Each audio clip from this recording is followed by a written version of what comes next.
Many nations have strategies to equip their youth with appropriate skills to function in the fast-changing world. The fourth industrial revolution is rapidly changing the nature of doing business and of work. The Business Partners Executive General Manager Gugu Mjadu believes the new revolution offers opportunities that can be exploited to empower especially women. She joins us on the show to talk about the risks, the threats, and these opportunities. Gugu, pleasure to have you with us on the show. Thank you for having me. And we appreciate. Now, globally speaking, what are the trends in as far as the fourth industrial revolution goes in the workplace? What is going on? I think in the workplace we're seeing a lot of jobs, administrative jobs that are being taken over by technologies where you don't necessarily need people to do your filing. You don't need to necessarily have people interacting as much with your customers because you're using machine learning, you're using information technology to be able to have information and how you should be communicating with your customers. But also when you look at your customers, you're using this insight so that you're able to identify what do they want to buy, what do they usually look at when they are shopping, and therefore you're able to resell products that are related to those other products that they've bought before. You look at Amazon, those are companies that are able to use technology to resell to a customer, but also even with how they file and package their products, they don't necessarily need these huge warehouses where you have different shelves and shelves of products. They can put them anyhow because the robotics that comes with the fourth industrial revolution is able to be programmed, and it knows exactly where to find a certain products, and it comes to the customer. You look at Take a Lot recently, if you look at the sensors that they've set up, it goes to show that they are starting to apply the fourth industrial revolution technologies, because when you order a product and you say, I'm going to pick it up at Take a Lot, you get there, you give them your details, and the robots brings the product down to you as a customer. So it's not something that is still going to happen in South Africa. It's already happening anyway in other parts, all right, of business as well as work. Definitely, but there's still a lot of adoption that we need to apply in the country, particularly from our side. We look at small businesses. How can small businesses continue to compete internationally within the country? If you look at applying the technologies that come with the fourth industrial revolution, you look at farmers. How do you apply technology using drones to look at where to plant, what is the soil like, what is the quality, where is the water?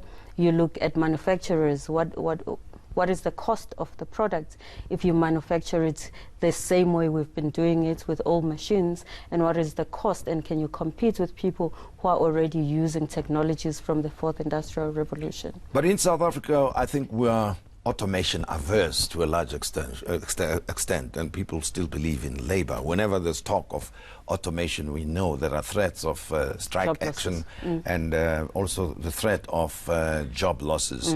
But there's nothing being done to reverse that. In other words, to get used to the fact that automation is what is going on, and there are many technologies that you've touched on that are going to be introduced anyway because they improve efficiencies. Then instead of equipping people with the appropriate skills, we complain, we don't do anything about it. I think the reality is, because labor is cheap in South Africa, cheaper than in other countries, the reality is it's easier to get stuck with, let me use the same technologies that I've been using. But with the fourth industrial revolution, I think we should not look at it just as losing jobs, but maybe a chance to reskill your employees in different jobs, but also use their brains, engage their brains in a different way. And then with the technologies that you apply then in the business, you are able to improve the productivity, you are able to improve the quality. But the people who need to input that information are real people. They're not necessarily robots as you start out. So the reality is we need to accept that the fourth industrial revolution is here as small businesses and say, what can I do to improve my business?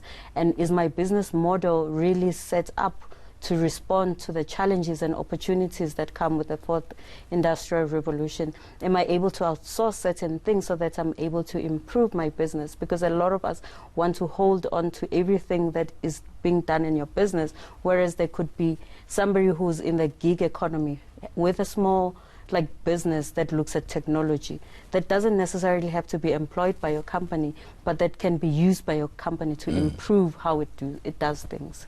Well, let me shift focus a little bit and concentrate on women in particular, right? And we know, I mean, historically, women have been discriminated against in the workplace, not only in South Africa, but around the world.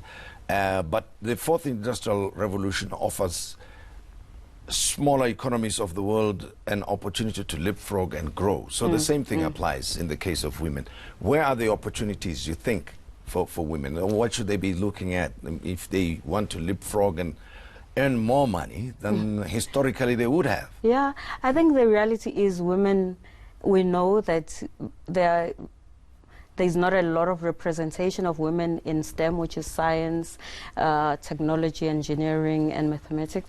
But we need to make sure that at an early level, we should not be talking at schools about not getting women into STEM.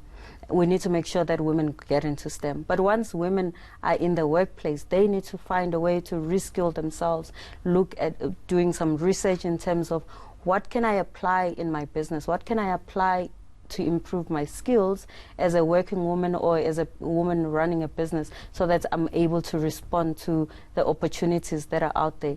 The reality is that it's mostly men who are in STEM, and therefore women would have to work that much harder to get into STEM. But the reality is it is an opportunity, because it almost is leveling the playing field for women and men, because none of us know what's going to happen. And therefore we just all need to prepare ourselves and take advantage of whatever is coming. But look at other countries, because if you look at to the east, you look at the Singapores, you look at Koreas, you need to look at what are the opportunities that are already there and what can I use from those technologies and apply in South Africa. If you look at rural areas, which is a big passion of mine because I'm from a rural area, the reality is there's a lot of challenges in rural areas, access to water, access to infrastructure. If we give people in rural areas access to technology, that comes with the cell phones, smart cell phones, making sure that the cost of those goes down, making sure there is access to data, making sure that the data is cost effective, then we're able to have people in rural areas able to use data to identify the challenges in their communities and making sure that they come up with solutions for their communities without necessarily leaving to go to the big cities.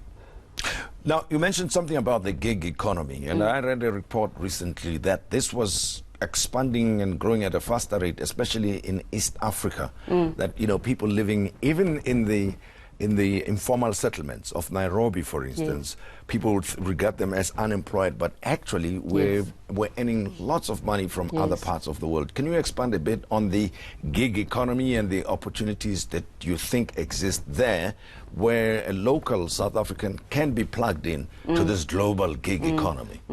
There's a lot of platforms, and we operate in Kenya actually as business partners. We provide business finance in Kenya as well. But there's a lot of opportunities in the gig economy. We always assume that you need to go to school, study, get a job. But the reality is not many employers are employing people, but they still need some of the services that used to be provided by full-time employees. And therefore they look at platforms like Fiverr, which are technology apps where you are able to link yourself and the services that you provide with different opportunities across the world. Because while we're sleeping in South Africa, people are up in New Zealand, and therefore the people in New Zealand could be, the people in South Africa could be using people in New Zealand, but it's the other way around as well when it comes to opportunities. So the reality is we need to encourage our young people, not necessarily to say, okay, there is a job, but that I need to find and it needs to be full-time. But we need to make sure that they are able to say, these are the skills I have, I can provide it to different small businesses, and therefore I'm setting myself up on an app where people can access my services. Well, we talk about high unemployment rate in South Africa, and the traditional jobs are going, right? And we know the primary sectors that provided such employment, mining, for instance, even construction has gone down. Agriculture still employs people, but again, it's mechanizing. There's a lot of automation that you spoke about. from your experience in the South African market, where do you think opportunities exist? Which areas should young people in particular be looking at? I think we see, like being people who operate in the sector, we see still a lot of manufacturing. There is manufacturing. When we read the stats, it goes up and down. The manufacturing index indicates that there's growth and there's no growth, but there's still opportunities in manufacturing. Education is a big space for people who want to provide training opportunities for young people. So you can set up an education business. It can be online, it can be physical. So those are opportunities that are out there. Tourism remains an opportunity, and tourism, the nice thing about it is that barriers of entry are quite low. You don't have to necessarily have a B&B, but you can also use your house as Airbnb and set it up so that you can receive visitors. But you don't necessarily have to run this big business. You can run a tour, and all you need to do is to register yourself on a platform so that you are able then to provide that service. So those would be some of the sectors that are available, but I think the key thing would be for anyone who wants to start a business to look at around themselves, do the research so that you are able to respond to the needs of your community and not necessarily what is fashionable or what everyone says is available to you. Well, I mean, when we talk about fourth industrial revolution, invariably we think more about the robotics side, yes, right? But there are other, let me call them sexy parts, if one could call them that, right? Where you can just add value without necessarily having to put out a lot of capital outlay. Are there any such opportunities? I think data is a source of a lot of development, a lot of business, because however you use data or insights, you are able then to shape how a business goes forward. And I think if you look at the stats in terms of the jobs or the gig economy services that are most taken up, it's people who are able then to use data and apply it in the different companies so that they're able to improve themselves. So that's something to look at. But I think a lot of apps remain something that we should be looking at. E-commerce might not be seen as this big thing in terms of fourth industrial revolution, but e-commerce presents a lot of opportunities for businesses, particularly in Africa, because that's where you are able to link people with products wherever they are located, because you can either deliver through courier service, but you can also use drones to deliver. Well, you should know, obviously, working with business partners and having insights of developments within the business sector, SME sector in particular. And we appreciate that you came to share your experience and your views with us on the show. Thank you much so appreciated. much. Thank you very much. Me. And that's Gugu Mjadu, who is the Executive General Manager responsible for marketing at Business Partners. And that's all we had for you. Thank you for joining the Modise Network, and we invite you to tune in again next week from us. Enjoy the rest of your day.